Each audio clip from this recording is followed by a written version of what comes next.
ചാക്കയിൽ നാടോടി കുടുംബത്തിലെ കുഞ്ഞിനെ തട്ടിക്കൊണ്ടുപോയി ഉപേക്ഷിച്ച കേസിലെ പ്രതി ഹസ്സൻകുട്ടി എന്ന അബു ലൈംഗിക വൈകൃതത്തിന് അടിമയെന്ന് അന്വേഷണ സംഘം. നാടോടി സംഘത്തിലെ സ്ത്രീകളുമായി സൗഹൃദമുണ്ടാക്കിയ ശേഷം പീഡിപ്പിക്കുകയാണ് ഇയാളുടെ രീതിയെന്ന് ചോദ്യം ചെയ്യലിൽ വ്യക്തമായെന്നാണ് വിവരം.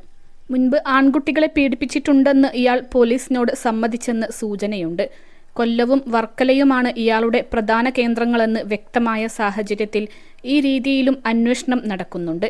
പ്രതിയെ 18 വരെ റിമാൻഡ് ചെയ്തു. ജനുവരി 12-നാണ് കൊല്ലം ജില്ലാ ജയിലിൽ നിന്ന് ഇയാൾ ജാമ്യത്തിലിറങ്ങിയത്. ഫെബ്രുവരി 19-നാണ് ഓൾ സെയിൻസ് കോളേജിന് സമീപത്തു നിന്ന് രാത്രി 12-ഓടെ പ്രതി കുട്ടിയെ തട്ടിക്കൊണ്ടുപോയത്. കരഞ്ഞ കുട്ടിയുടെ വായും മൂക്കും പ്രതി കൂട്ടിപ്പിടിച്ചതിനാൽ കുട്ടിക്ക് മരണം വരെ സംഭവിക്കാമായിരുന്നെന്ന് വിലയിരുത്തിയാണ് പോലീസ് പ്രതിക്കെതിരെ വധശ്രമം ചുമത്തിയിട്ടുള്ളത്. പീഡിപ്പിക്കണമെന്ന ഉദ്ദേശത്തോടെ തട്ടിക്കൊണ്ടുപോയതിനാൽ പോക്സോ പ്രകാരമുള്ള കുറ്റങ്ങളും ചുമത്തി. കുട്ടിയുടെ വായും മൂക്കും പൊത്തിപ്പിടിച്ചതിനെ തുടർന്ന് ബോധരഹിതയായ കുട്ടിയെ വിജനമായ സ്ഥലത്ത് ഉപേക്ഷിച്ച് പ്രതി മുങ്ങുകയായിരുന്നു.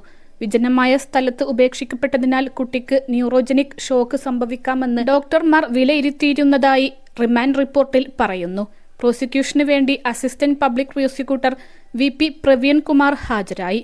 അതേസമയം പ്രതി കുട്ടിയെ തട്ടിയെടുത്തത് എന്തിന്, എങ്ങോട്ട് കൊണ്ടുപോകാനായിരുന്നു ഉദ്ദേശം, ആരെങ്കിലും സഹായിക്കാനുണ്ടായിരുന്നോ, പോലീസ് തെരഞ്ഞപ്പോൾ എവിടെ ഒളിച്ചിരുന്നു എന്നീ ചോദ്യങ്ങൾക്കുള്ള ഉത്തരങ്ങൾ തെളിവെടുപ്പിലൂടെ അറിയാമെന്നാണ് പോലീസ് നിഗമനം. +2 ഡിഗ്രി കഴിഞ്ഞവർക്ക് വേൾഡ്സ് ഫസ്റ്റ് AR/VR ക്ലാസ് റൂമിലൂടെ സ്മാർട്ട് ഫോൺ എഞ്ചിനീയർ ആവാം. കൂടുതൽ അറിയാൻ വിളിക്കൂ ബ്രിഡ്കോ ആൻഡ് ബ്രിഡ്കോ. അതേസമയം കുട്ടിയുടെ മാതാപിതാക്കളുടെ DNA പരിശോധനാ ഫലം എത്തിയതിൽ കുട്ടി നാടോടികളുടേത് തന്നെയാണെന്ന് വ്യക്തമായി. ഇതിന് പിന്നാലെ കുട്ടിയെ മാതാപിതാക്കൾക്ക് കൈമാറാമെന്ന് കാണിച്ച് പോലീസ് ശിശുക്ഷേമ സമിതിക്ക് റിപ്പോർട്ട് നൽകി. ഇതോടെ ആ കുടുംബം കേരളം വിടും.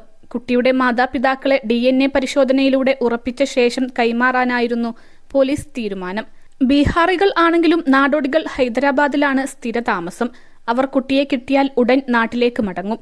സംഭവ ദിവസം പ്രതി കൊല്ലത്ത് നിന്ന് വർക്കലക്ക് ട്രെയിനിൽ കയറിയെങ്കിലും ഉറങ്ങിപ്പോയതിനാൽ പേട്ട സ്റ്റേഷനിലിറങ്ങി. തുടർന്ന് ഇവിടെ ചുറ്റിത്തിരിഞ്ഞ ഹസ്സൻ കുട്ടിക്ക് മിഠായി നൽകി അടുത്തുകൂടി. രാത്രി ഇവർ ഉറങ്ങിയ ശേഷം കുഞ്ഞിനെ എടുത്തുകൊണ്ടുപോവുകയായിരുന്നു. കുട്ടി കരഞ്ഞപ്പോൾ വായ് പൊത്തിപ്പിടിച്ചെന്നും പിന്നീട് അനക്കമില്ലാതായപ്പോൾ മരിച്ചെന്നു കരുതി പുലർച്ചയ്ക്ക് മുൻപ് കുഞ്ഞിനെ ഉപേക്ഷിച്ചുവെന്നുമാണ് ഇയാൾ പോലീസിന് മൊഴി നൽകിയത്. ഉറങ്ങിയ സ്ഥലത്ത് നിന്ന് 500 മീറ്റർ അകലെ റെയിൽവേ സ്റ്റേഷനടുത്ത് 6 അടിയിലധികം താഴ്ചയുള്ള കുഴിയിൽ നിന്ന് 19 മണിക്കൂറിന് ശേഷമാണ് കുട്ടിയെ കണ്ടെത്തിയത്.